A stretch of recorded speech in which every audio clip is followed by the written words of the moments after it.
Tic-tac, tic-tac. Tu sais d'où vient ce bruit ? C'est ton argent qui se fait la malle parce que tu es parti de chez toi et tu n'as pas débranché le chargeur de ton téléphone. Eh oui, il continue à consommer de l'énergie. Et ce n'est pas le seul dans ta maison. Voici quelques moyens infaillibles de réduire tes dépenses en électricité. Partage celles que tu trouves utiles. Lave tes vêtements à l'eau froide. Utiliser de l'eau chaude pour faire une machine force ton chauffe-eau à travailler 2 fois plus et dépense de précieux watts par heure. À moins que ton linge soit vraiment sale, l'eau froide fera parfaitement bien l'affaire. Baisse ton chauffage.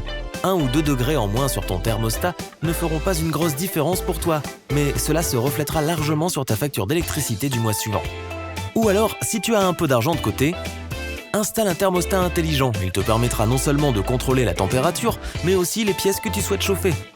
Il apprendra également le temps qu'il faut pour chauffer ta maison, c'est donc la solution tout à fait rentable. Tu peux économiser jusqu'à 50 € par an si tu débranches simplement ta télé, ton ordinateur portable, ta bouilloire et tout ce que tu laisses en veille normalement. Même lorsque ces appareils sont éteints, ils consomment une petite quantité d'énergie. Il en va de même pour ton chargeur de téléphone que tu laisses brancher. Pour charger ton téléphone, le bloc transforme le CA, ou courant alternatif, en CC, alias courant continu, et abaisse la tension pour ne pas griller ton appareil. Lorsque le chargeur reste branché sans être connecté au téléphone, il continue à transformer le courant et le voltage et consomme ainsi une quantité minuscule d'énergie. Minuscule, certes, mais cependant, sur un an, cela peut atteindre une valeur d'environ 10 €.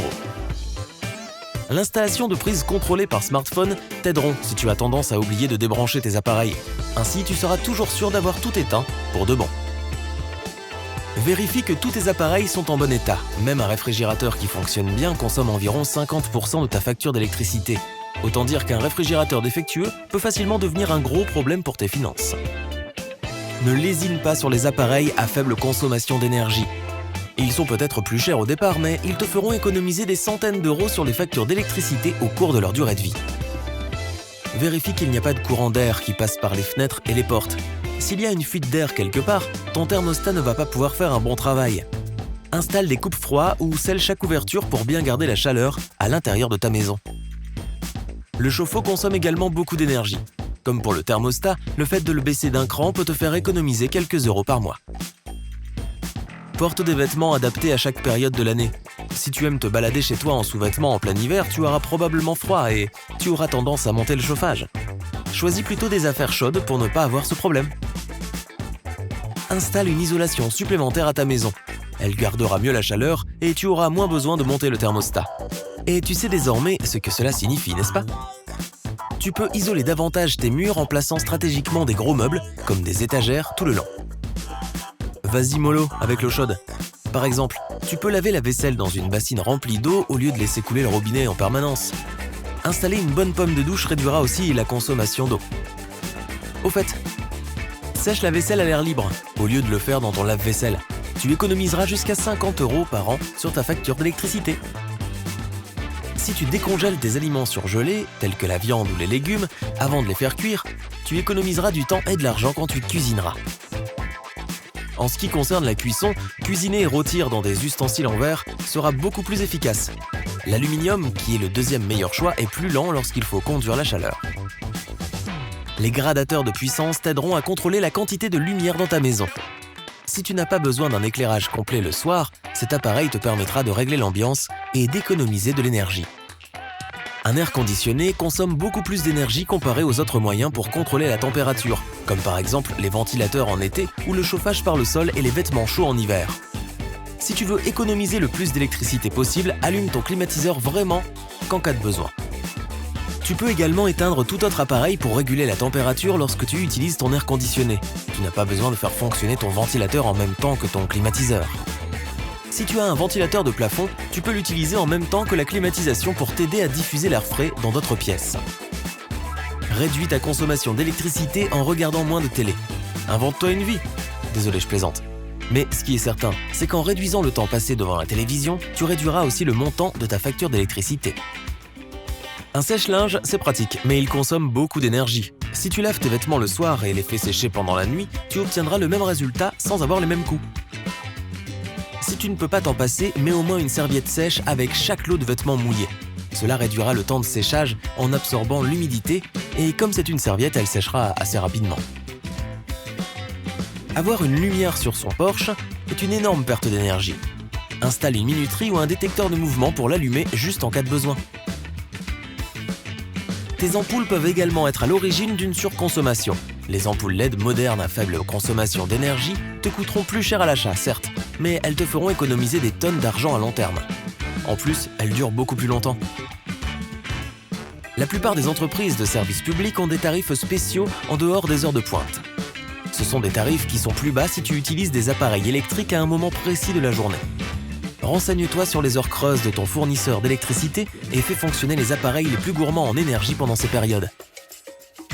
Si tu n'es pas du genre à éteindre ton PC chaque fois que tu sors pendant quelques heures, choisis au moins l'option pour le mettre en veille après un certain temps, disons une demi-heure. De cette façon, tu cesseras de gaspiller de l'énergie sur un ordinateur qui fonctionne tout le temps. La chaleur de l'été peut être un véritable problème non seulement pour ton corps, mais aussi pour ton portefeuille. Si tu laisses les stores ou les rideaux ouverts en été, le soleil va tellement chauffer ta maison que ta climatisation devra faire plus d'efforts pour la refroidir. En revanche, en hiver, il est préférable de laisser les stores ouverts pour laisser entrer le soleil. Cela t'aidera à chauffer ta maison plus rapidement. Si tu as un garage, garde-le fermé et verrouillé, surtout en hiver. Non seulement cela empêchera l'air froid et les courants d'air de rentrer dans ta maison, mais cela repoussera aussi les personnes mal intentionnées. Les éléments chauffants de ta cuisinière sont de tailles différentes pour une bonne raison. Choisis bien la taille de la casserole pour chaque élément. Cela te permettra de garder la chaleur et ne pas la gaspiller.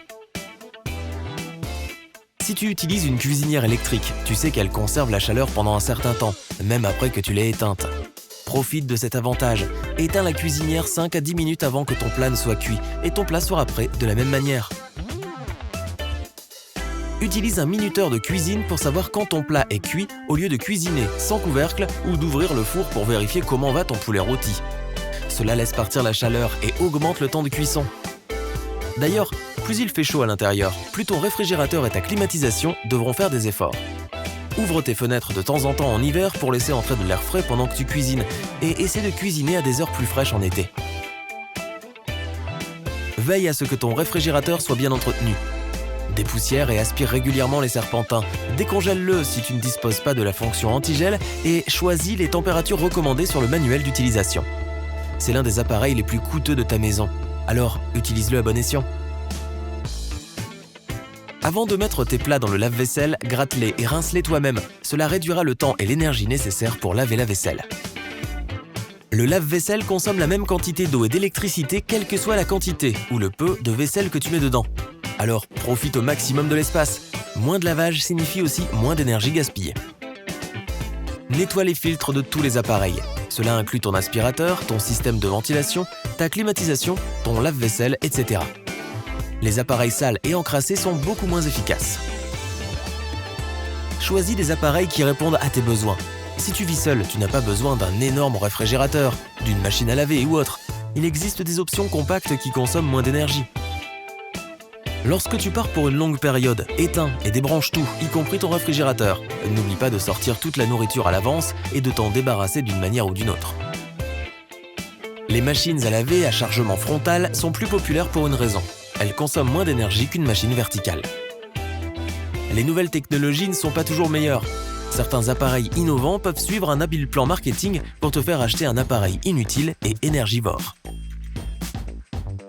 Une cuisinière à gaz naturel ne consomme pas du tout d'électricité, donc c'est beaucoup mieux si on la compare à une cuisinière électrique. Mais n'oublie pas que sa puissance calorifique est d'environ 50%. Pour avoir de meilleurs résultats, choisis un four à convection. Son efficacité est d'environ 95%. Installe ton réfrigérateur dans un coin frais de ta cuisine.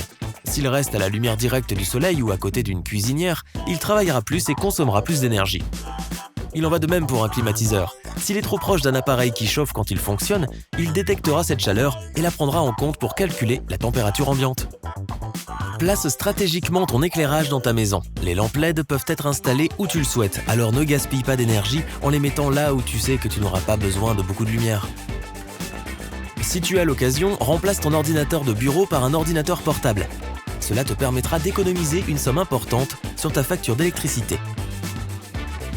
Si tu couvres ton chauffe-eau avec une couverture isolante, il souffrira moins de déperdition de chaleur et te permettra d'économiser quelques dizaines d'euros par an. Si tu as appris quelque chose de nouveau aujourd'hui, alors donne un j'aime à cette vidéo et partage-la avec un ami. Et voici d'autres vidéos que tu devrais apprécier. Il suffit de cliquer à gauche ou à droite et de rester du côté sympa de la vie.